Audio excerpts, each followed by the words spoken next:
presentation today is on the relationship between the language and culture. And I will share some samples from my classroom. And through that samples, I'll try to show you how do I apply this important task, teaching culture, in my classroom. So scholars of Turkish language, and I think all of us agree that learning a language and teaching it is a task beyond learning alphabet, vocabulary, grammar, or anything that is related to grammatical aspects of the language. It is also learning how a particular group of people or a society transmit messages and interact with one another using those sentences or grammar in cultural context. Languages, we know that symbolizes the cultural realities in which they operate, and it is possible to say that if we exclude these cultural aspects from the language, we are just giving students sentences that are free from that soul. There's no soul in the language, and they cannot make that kind of connection. They may be able creating those sentences, but they will not be able to say what kind of cultural connotations it evokes in native speakers' mind. So, and this by itself will lead to misunderstandings in communication, not among the learners of the new language, but of course with the native speakers. So let me here share an anecdote with you. One of my students, he was really good. He just studied two level of Turkish, introductory and intermediate, but his level, he started with 0, and his level was advanced, very advanced. He was so good. He was able using this proverbs in his conversation. It was so good. So he went to Istanbul. Of course, he had some kind of accent. He says, what I realized, so when I was commuting in Istanbul, I had to sometimes ask people the direction of which bus I have to take. He said, instead of answering me, people were just scanning me from top to bottom and saying, "Memleket nere? What's your country? Which country you're from?" He said, like, he's Canadian, so he said, I found it kind of rude, like, wow. Why if they don't like certain people from certain countries and they're not going to answer me if I'm not from the countries they favor? So he said, after a while, he said, I caught myself doing the same thing. After living 3 months in Istanbul, he said, I was in a bus station, a guy, probably Chinese or Central Asian, he approached me and asked about the diet. I want to go to Kadıköy, how can I go? And I asked the same, I did the same thing. I scanned the guy from top to bottom and I asked the same question. Memleket nere? So why I say that, this student, he says, I was able to view the language, the grammar from their point of view. I found that it's not rude to ask people in that cultural context. It's not rude to ask people which country you are from. It's kind of creating intimacy, interaction with the people. So he started to judge the culture, judge the people over there, their behavior, but suddenly he found himself in that situation, which he worked perfectly fine for him. He wasn't as judgmental as before. So, of course, here I'm not suggesting one should promote the cultural behavior of the society they are dealing with, the language we are dealing. Let's say our job is not to promote Turkish culture. Sometimes it is, but not totally. But it works very good with the students to give them some kind of social background. What are they dealing with? what kind of problems difficulties they're gonna face when they are in that environment which this language is spoken. So, sorry, my note is really messed up. So, yeah, of course, gesture and voice is important too. So we have to talk about this to our students, I think, which I do in my class, and it's really good. Students are having fun. Instead of teaching them, okay, this subject, object, verb, I make them come up with sentences. I say, okay, now you know that, for example, they say, sen her zaman doğruyu söylersin. You tell the truth all the time. But there are, how many meanings is behind this sentence? You can say it, sen her zaman doğruyu söylersin. This doesn't mean you tell the truth every time. It has actually a negative meaning. Although sentence grammatically is a positive sentence, it implies a negative aspect of that sentence, you know? So it's very important students play with it instead of just learning it automatically like a robot. So this aspect of approaching language from this perspective is one of the important aspects of my class, but there are one other aspect which I try to maintain in my class, and I put more weight on that side, the intellectual culture. So why I do it? Because I want to give them a reason why it is good for you to teach, to learn the language. What are you going to earn? You are going to enjoy world more. I know Persian. This is what I tell them. I know Persian fluently. I know Arabic. I know Ottoman Turkish perfectly fine. I enjoy world more. I am tree person. I read their literature. I enjoy the beauty of their language. I am inviting you guys to my home. So we are going to together do a tango with Turkish language. And they're going to learn to dance the most beautiful tango ever without stepping on each other's feet. We are not going to step on the words are not going to step on us. And we are going to present the most beautiful dance of one of the most beautiful languages in the world. Turkish is, I think. So, in order to do this, I try to create emotional and logical connection with Turkish language in particular, and with Turkic languages as well. In past 5 years, I have been teaching Turkish, and my main focus was on Turkish, but I realized that presenting Turkish in its Turkic context is more encouraging than limiting it to Turkey. So the other nations do that. For Arabic, we have to use it as an example. Why in my university, at the University of Toronto, Arabic courses have like how many, 3 introductory level classes at same semester. Why? For Persian too, why we hardly, I started with 10 students on first year. I don't know, they liked me or something. Suddenly I had 35 students next year. But still, I would like to see 4, 5 Turkish, Uzbek, other Turkic languages classes in my school. Why? One of the reasons students come and register, they want to learn a language that is widely spoken.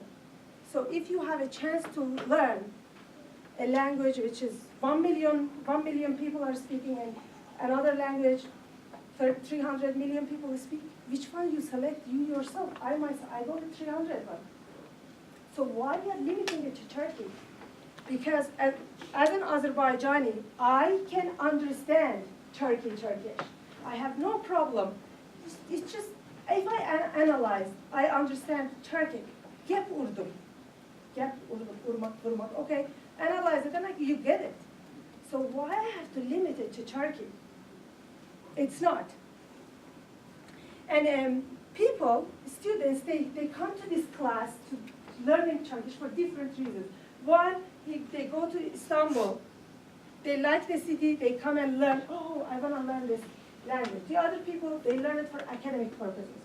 So those who just, we have to come up with a good reason for those students who just travel to Istanbul, like the city, and that's why they want to learn Turkish. Or they had a Turkish girlfriend or boyfriend, and then they just want to, oh, I have 10 minutes? Oh my God, I haven't show you the most important part of my, yeah, I'll go with this. So how do I do this? I do this through storytelling. Storytelling, by storytelling, I mean I tell them the story of creation. You know that the order of creation was given to the God, according to our stories, by a woman. God was very bored, sitting there, suddenly water started to move. A beautiful lady came out and said, you are bored, talking to the God. Create. It's beautiful. So yeah, in Turkey they say, oh my God, this MHP is, or these nationalistic parties, they own it. We shouldn't talk about Bozkurt because there is some kind of nationalism, fascism behind that. Yeah, there is, but in Turkey, not in other Turkic countries. And that story doesn't belong to any party. It belongs to my grandmother, to me, to all of us. So we shouldn't give it to them, to any political party. So yeah, I do it through music, dance, and student presentations. So what do they present? They present about where this language is coming from, its history, its accents, its other branches of this language. They talk about it. They introduce Kutadgu Bilik. They introduce Divan-ı Lughat-ı Türk. Kutadgu Bilik. When we talk about advanced literature, so if students coming from learning Turkish for academic reason, they need to know Turks had advanced literature as well. It's not that we borrowed it from Persian. We didn't. We were, this Kutadgu Bilik was written at the same time as Kabusname, so we shouldn't dismiss this and focus on the other side only.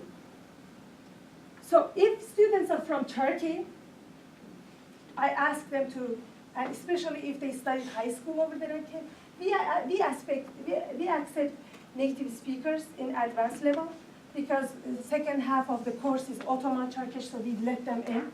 But I make good use of them in class. They bring these poets and then they play. They either recite or find the sound recording and present in class. So this one, Brittany, she presented this one. I didn't know of Afife Jale. I didn't know of her. She brought it into class. First Muslim woman who went onto the stage and did theater. Her mom, Brittany's mom, is Ukrainian. Father is Turkish, but she didn't know any. Turkish when she came and she said, Hocam. I thought they don't call me professor. Either Lale or Hocam. Hocam, I want to talk to my grandmother. My grandma doesn't speak English, but babaanne. That's why she started learning Turkish, and she did this without error. And she did a good job. So it's educational for the rest of the class as well. I mean, instead of memorizing nonsense, empty vocabulary from the list, they memorize it from presentations. So yeah, there is a ballet written on her. So she showed it in class. I just skip it since we have less time. Yeah, she talked about Atatürk. I love Atatürk. It's because, although I'm not Turkish, but thanks to him, Turkish language survived. just because of this. Forget about the rest. Just because of this, I appreciate him, and I will. It's not only me, my grandma was appreciating him too. She didn't even know where is Turkey, right, left, west, south. But she always was talking about him to me. So it's kind of childhood memory. So if my students are Turkic, what I do? I have Uzbeks, Turkmens, Azerbaijanis in my class. This one, Sara, she's from Iran, from Urmiye. So Turks in Iran, we have lots of difficulties over there. Our language is banned. We can't learn Turkish. Our lakes are drying now, and most part of it is on purpose.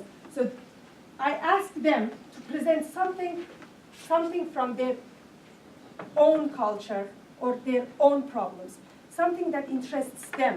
Because it's difficult to go to Turkey, dig out, and find poets or find problems which exist in Turkey. So if they are from Turkey, heritage students, I focus on Turkey. If they are from Central Asia and other Turkic region, I focus on their own region. So this one was really good. She introduced the lake. Where was the lake? What's going on with the lake? Yeah, and it was very interesting, this one. My heritage students loved it. Do you guys know what's the name of this monument structure? Actually, it's called, it was in the middle of the water, but there's no water, so it came out. Its name is Osman Yumru, the fest of Osman. So, and it's in Iran. It's interesting. They loved it. Oh my God. We were there. He said, yeah, lots of them. So this is student, Vares, he's from Afghanistan, but born and raised in Canada. After taking Turkish, he said, I didn't know there are Turks in Afghanistan. I want to talk about him. His presentation was on Afghanistan. He brought their music, who are Uzbeks of Afghanistan, who are Turkmens, and he played some music for us in class. So, students, Turkish students in advanced level. So, first half is in modern Turkish, second half is Ottoman. What they do, they have to introduce something from Turkey, something interesting to the rest of the class. So 15% of their mark is coming from here, so they better do a good job, and they do.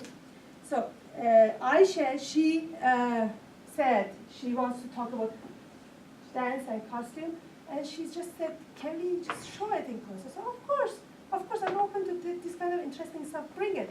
So what they did, I want to play a little bit of it for you guys.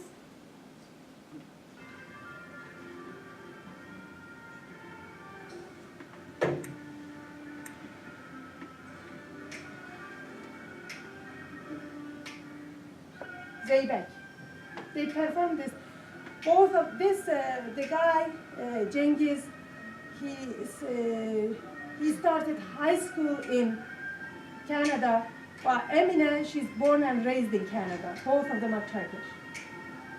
Or let's go to the other slide. This one is interesting because Vares, like Canadian-born Afghan, he just said, I want to participate. It was very interesting. Karadeniz.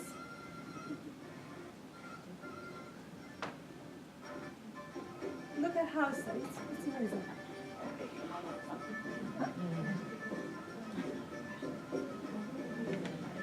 They did a good job.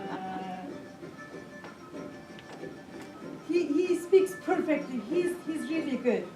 He didn't take even advanced level, but he's amazing. Okay. And the last slide, and I finish it here. Cengiz, when he started my Ottoman Turkish class, second half, he didn't know that second half of the class is going to be Ottoman. He was really upset. He said, oh no, I don't want to learn Ottoman. He said, what? Why? 600 years of history, archives, you know? How do you know? Maybe in the future you're going to decide to do a PhD in any kind of aspect of Turkish history. He said, no, he didn't like AKP. I said, come on, like Ottomans, there was no AKP by the time of Ottomans. You are learning Ottoman Turkish. But what he did, he ended up writing notes in Ottoman. He loved it. He loved it. And he memorized this poem by Sultan Murad III, and he recited it in class very nicely. Unfortunately, I don't have a record of it, but it was so beautiful. Let me read the first two lines for you and finish it here. Seni sevmek güzelim, bu dil cana yaraşır. Can kurban ola sen karşı kemana yaraşır. Dağ için cebrin elinden sene geldim kanım. Adil olmak güzelim, şahi cihana yaraşır. So it was perfectly fine. He just recited it very beautifully. So thank you so much for listening to me. I hope all of you do a good job of introducing our beautiful language to the rest of the world listening. Yeah. So we have 10 minutes for the questions. Yes. Okay. I am so enthusiastic.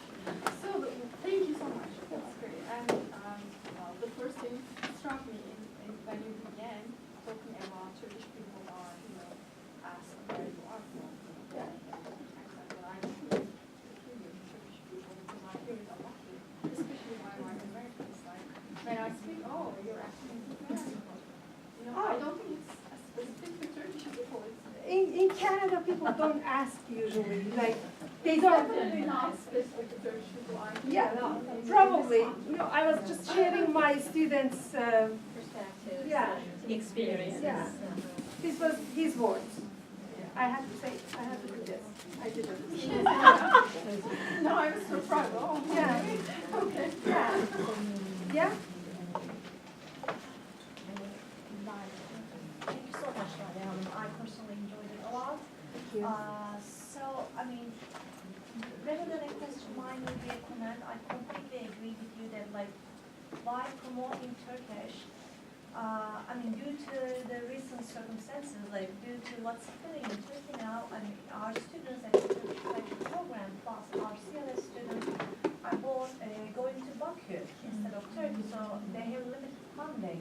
So how we are promoting Turkish now is like we are telling them that you're not only learning Turkish, but you're also learning Azeri Turkish, which is also a critical language, which is listed as a critical language. So we are doing both, by learning Turkish, since like we are also tutoring them in Azeri Turkish. This is specific to our program. But like as you said, like I mean, we should promote Turkish more to, like in order to show them Turkish is a gateway to Central Asia. Exactly. Like in particular.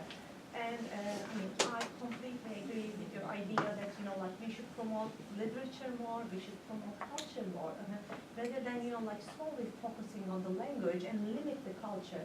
Because like, I mean, sometimes I end up, with students, who are finishing advanced level of Turkish, but who have never, like listened to or read a Turkish poem. Let alone let alone a novel or a short story. So I mean, we should, we should be very broad. Exactly. Culture. Exactly. What I do, I have music of the week. Every student, they bring music, they bring lyrics. We practice grammar on the lyrics of the music as well. We do that. And I hope this is my, before I die, I'm going to do this. It's on my list. I'm going to promote it. My language was forbidden. I grew up with, till age 7, I didn't know any other language. I was speaking only Turkish, Azerbaijani Turkish. We are the only community other than Balkans that call ourselves Turk, and it's really offending to call us Azeri. Azerbaijanis of Iran, we are not Azeri.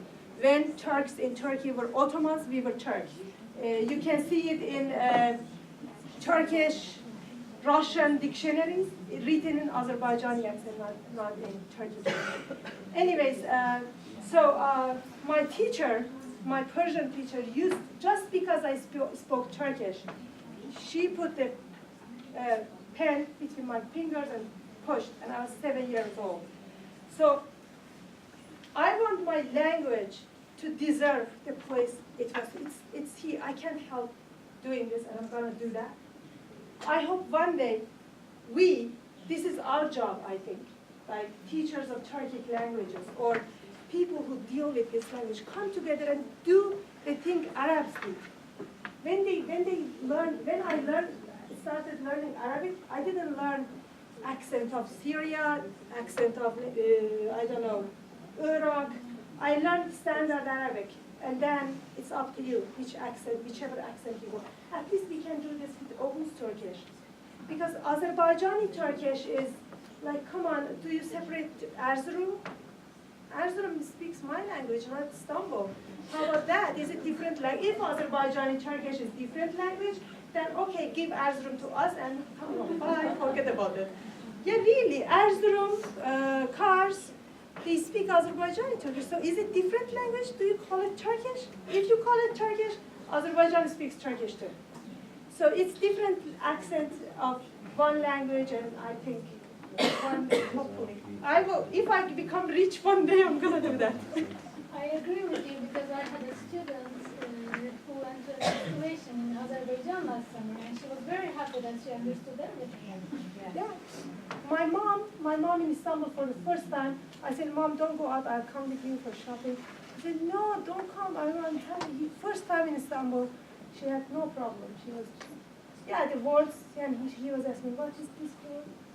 You know, the words created by the Turkish Language Association, TDK. Okay, we don't know that. It's because it doesn't exist in Turkish languages. So that one, you ask the meaning, they explain, and you get it done. Yeah. Thank you so much. Thank you. Thank you. And